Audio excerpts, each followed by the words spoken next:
کاغذی سرحدوں کے آر پار سفر نامہ یورپ، یہ تخلیق ہے مظہر اقبال مظہر کی۔ حرف آغاز میں وہ لکھتے ہیں، اگست 2022 میں مجھے اپنی فیملی کے ساتھ یورپ کے مختلف شہروں کا سفر کرنے کا موقع ملا۔ اس دوران جو دلکش مناظر دیکھے اور دلچسپ تجربات حاصل کیے، ان کی کچھ جھلکیاں میں نے سوشل میڈیا پر شیئر کی۔ میرے دوستوں نے یہ تصاویر دیکھ کر مجھ سے کہا کہ میں اس سفر کا تفصیلی احوال لکھوں، کیونکہ میری پہلی کتاب بہاولپور میں اجنبی کے بعد انہیں لگا کہ شاید میں سفر نامہ لکھ سکتا ہوں۔ اس لیے میں نے ان کی بات کا احترام کرتے ہوئے سفر کے دوران اپنے مشاہدات اور خیالات نوٹس کی صورت میں محفوظ کر لیے۔ ارادہ تھا کہ سفر ختم ہونے کے بعد ان نوٹس کو ترتیب دے کر ایک کتاب کی شکل دوں گا، لیکن مصروفیات کے باعث یہ کام ٹلتا رہا۔ اب تقریباً 2 سال بعد میں نے ان نوٹس کو دوبارہ نکالا اور ان پر کام کر کے یہ تحریر آپ کے سامنے پیش کر رہا ہوں۔ میں نہیں جانتا کہ اسے باقاعدہ سفر نامہ کہا جا سکتا ہے یا نہیں، اس کا فیصلہ آپ یعنی قارئین نے کرنا ہے۔ جب ہم کسی نئی جگہ قدم رکھتے ہیں تو ایسا محسوس ہوتا ہے کہ جیسے زندگی کے ایک نئے باب کا آغاز ہو رہا ہے۔ ہر منظر، ہر لمحہ اور ہر ملاقات ایک انمول کہانی کا حصہ بن جاتی ہے۔ یہ جگہیں اور تجربات ہمیں اپنی دنیا سے باہر جھانکنے، مختلف ثقافتوں،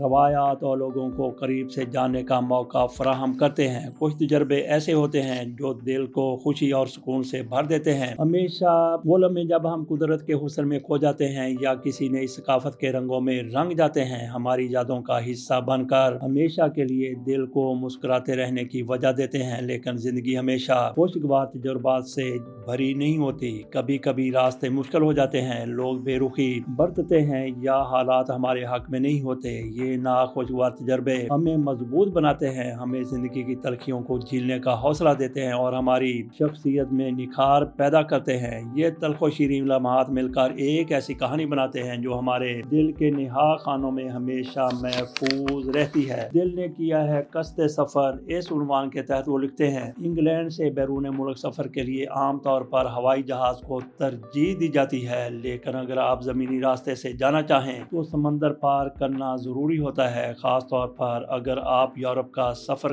کر رہے ہوں تو سب سے پہلے انگلش چینل عبور کرنا پڑتا ہے، جو برطانیہ اور یورپ کے درمیان واقع ایک سمندری راستہ ہے۔ یہ راستہ صدیوں سے بین الاقوامی سفر، تجارت اور جہاز رانی کے لیے استعمال ہو رہا ہے۔ ہمارے لیے بھی سوال یہی تھا کہ انگلینڈ سے یورپ جانے کے لیے کون سا ذریعہ اختیار کریں۔ ماضی میں ہم نے زیادہ تر سفر ہوائی جہاز کے ذریعے کیا تھا، لیکن ایک بار ہم نے لندن کے وکٹوریہ اسٹیشن سے کوچ کے ذریعے پیرس کا سفر کیا۔ دوسری بار ہوائی جہاز سے لندن کے لوٹن ایئرپورٹ سے پیرس کے شارل ڈی گال ایئرپورٹ تک پہنچے تھے۔ اس سفر نامے کا ایک باب ہے فوکسٹون بارڈر کراسنگ۔ 10 اگست 2022 کو الگ صبح ہم 3 افراد پر مشتمل یہ سیاہ فیملی لندن سے تقریباً 2 گھنٹے کا سفر کر کے فوکسٹون بارڈر کراسنگ پہنچ گئی۔ پاسپورٹ وغیرہ کی تفصیلات آن لائن بکنگ کے بعد متعلقہ آپریٹر کمپنی کو پہلے ہی دے دی گئی تھیں۔ جیسے ہی ہماری گاڑی موٹر وے سے اتر کر ٹرمینل پر بنائے گئے لین سسٹم میں داخل ہوئی، سامنے ہمارے الٹے ہاتھ پر ٹول پلازا نما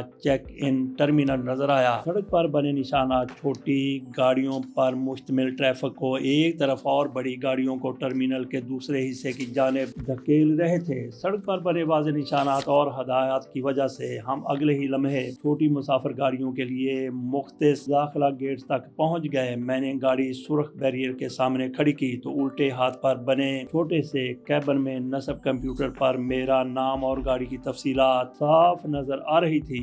یورپی ممالک میں چلنے والی گاڑیوں کی ڈرائیونگ سیٹ گاڑی کے بائیں جانب ہوتی ہے اور ٹریفک بھی سڑک کے دائیں جانب چلتی ہے، جبکہ برطانیہ میں گاڑی کی ڈرائیونگ سیٹ اور اسٹیئرنگ وغیرہ پاکستان کی طرح گاڑی کے داہنی طرف ہوتا ہے اور ٹریفک بھی سڑک کے بائیں کنارے چلتی ہے۔ اگلے باب کی طرف چلتے ہیں۔ یہ ہے میں سوچتا ہوں تو میں ہوں۔ فرانس کی سرحد پار کرتے ہی مجھے دونوں ملکوں کے عملے کی مہارت اور پیشہ ورانہ رویے نے بہت متاثر کیا۔ سرحد پر موجود سہولیات بھی بہت اچھی تھی۔ اچانک میرے ذہن میں فرانس کی تاریخ کے صفحات پلٹنے لگے۔ میں نے انقلاب فرانس کے دور کے فلسفیوں، مفکرین اور بادشاہوں کے بارے میں جو کچھ پڑھا تھا وہ سب میرے سامنے گزرنے لگا۔ اس تجربے نے مجھے ایک بار پھر اس بات کا احساس دلایا کہ کسی بھی معاشرے کی ترقی کا دار و مدار اس کی عوام کی سوچ پر ہوتا ہے۔ آزاد خیالات ہی آزاد انسانوں کا باعث بنتے ہیں۔ انگلینڈ میں رہ کر میں نے یہ محسوس کیا کہ یورپی زندگی ایک رولر کوسٹر کی سواری کی مانند ہے۔ بریگزٹ کا فیصلہ ہو یا یورپی یونین میں شمولیت، ہر موڑ پر سوچ کے زاویے نے اس کا رخ بدلا۔ یہ ایک ایسا چراغ تھا جس نے اندھیرے میں راستہ دکھایا۔ فرانس اور جرمنی میں بھی اسی طرح کی کہانی نظر آتی ہے۔ ڈسکارٹس کا فلسفہ ایک ایسی آندھی تھا جس نے صدیوں سے چلی آتی سائنس کی دنیا کو ہلا کر رکھ دیا۔ اس نے انسان کو خود کو سوچنے کا موقع فراہم کیا۔ میں سوچتا ہوں تو میں ہوں، یہ صرف ایک جملہ نہیں تھا بلکہ ایک انقلاب کی آواز تھی۔ اس کے آخر پر لکھا گیا ہے کہ قلعے سے پیرس جانے کے لیے کئی راستے ہیں، لیکن میں نے ٹول والا راستہ چنا تاکہ وقت کی بچت ہو سکے اور میں جلدی سے اپنی منزل تک پہنچ جاؤں۔ قلعے شہر سے پیرس جانے کے لیے ہم ایک چھوٹی سڑک پر گزر کر ایک بڑی اور تیز رفتار سڑک پر آ گئے جسے فرانس میں آٹو روٹ کہتے ہیں۔ یہ سڑک ٹول ٹیکس والی تھی لیکن بہت آرام دہ اور بغیر کسی رکاوٹ کے تھی۔ گاڑی چلاتے ہوئے میں اطراف کے خوبصورت مناظر سے لطف اندوز ہو رہا تھا۔ ہر طرف سبزہ، اونچے درختوں کی گھنی چھاؤں اور خوبصورت کھیت تھے۔ اب آ جاتے ہیں نوٹر ڈیم کیتھیڈرل کی طرف۔ ہماری میزبان فیملی کی سب سے بڑی بیٹی ماریا، جو اردو کے ساتھ ساتھ بہت روانی سے فرانسیسی بولتی ہے، ہمارے ساتھ ایفل ٹاور آئی ہوئی تھی۔ میں نے سوچا کہ اس سے اچھا موقع اور کون سا ہوگا کہ ہم اس سے ایفل ٹاور کے بارے میں تفصیلی معلومات حاصل کریں۔ پہلے تو وہ ہچکچا رہی تھی لیکن میری بیٹی کے اصرار پر اس نے ہمیں ایفل ٹاور کی دلچسپ کہانی سنائی۔ ماریا نے بتایا کہ ایفل ٹاور کا نام اس کے ڈیزائنر گسٹاو ایفل کے نام پر رکھا گیا تھا، لیکن لوگ اسے آئرن لیڈی کے نام سے بھی پکارتے ہیں۔ اگر ہم اس کی ساخت کو غور سے دیکھیں تو اس کے 4 ستون ٹانگوں کی طرح اور اس کے ارد گرد کی جالی دار ساخت اسکرٹ کی طرح لگتی ہے۔ یہی وجہ ہے کہ لوگ اسے آئرن لیڈی کہتے ہیں۔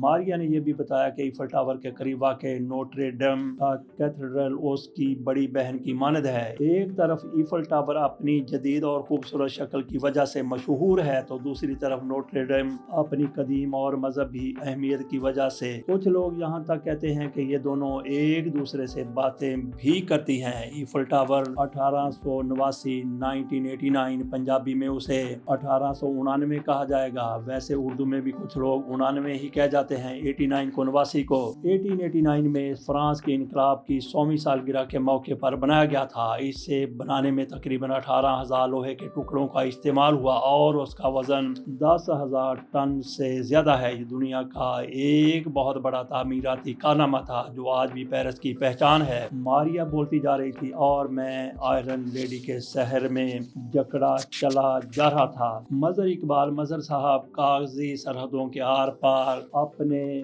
سفر نامے میں لکھتے ہیں کہ نائٹ کروز کا سفر دنیا کے کئی شہرات کی چادر اوڑھے ایک نئی دنیا بن جاتے ہیں۔ کراچی بھی اس کا ایک حسین نمونہ ہے، مگر پیرس کی رات کا جلوہ ایک الگ کہانی ہے۔ چاہے موسم گرم ہو یا سردی ہو، پیرس کی مشہور نائٹ کروز کا جادوئی سفر آپ کو مسحور کر دے گا۔ جب آپ دریائے سین کے اندر سے پانی پر تیرتے ہوئے ان چھوٹی کشتیوں کروز میں بیٹھ کر شہر پر نگاہ ڈالتے ہیں تو ہر جگہ آپ پیرس کو نئے انداز میں دریافت کریں گے۔ آگے چلتے ہیں ایک اور موضوع کی طرف۔ پیرس کا دل شانزے لیزے۔ یہ پیرس کی سب سے مشہور سڑک شانزے لیزے ہے۔ دن کے کسی بھی حصے میں یہاں سے گزریں تو بلند و بالا عمارتیں سونے اور چاندی کے زیورات کی مانند چمک رہی ہوتی ہیں، جیسے یہ شاہراہ خود کسی جواہر کی طرح چمک رہی ہو۔ محراب انقلاب آرک ڈی ٹریومف شانزے لیزے کے ایک سرے پر Place de la Concorde square اپنی عظمت و تاریخ کی گواہی دیتے ہوئے ایستادہ ہے، جبکہ دوسرے سرے پر شہر کا ایک عظیم الشان منظر